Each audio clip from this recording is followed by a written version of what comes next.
پێت وایە بەغدا لە ناردنی مووچەی فەرمانبەرانی هەرێمی کوردستان جددی بێت؟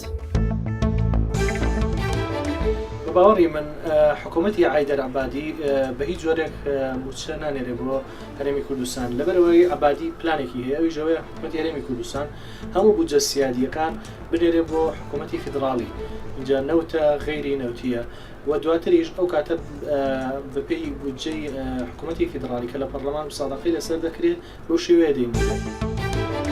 من وەکو شخصی خۆم نەخێر تەنها کات کوشتنە لەبەرەوەی ئەگەر نیازی ناردنەی هەبە نزیکەی 25 ڕۆژە کارێ معاشی تەندروستی و پەروەردەیە نێرم ئەگەر نیازی ناردنەی هەبا تا ئێستا ناردوو.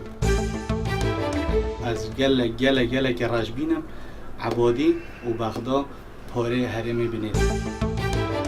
حکوومەتی عێراق و حکوومەتی کوردستان تاوانبارن بەرامبەر دابین نەکردنی موچەی هاوڵاتیان بۆ گەر حکوومەتی عێراق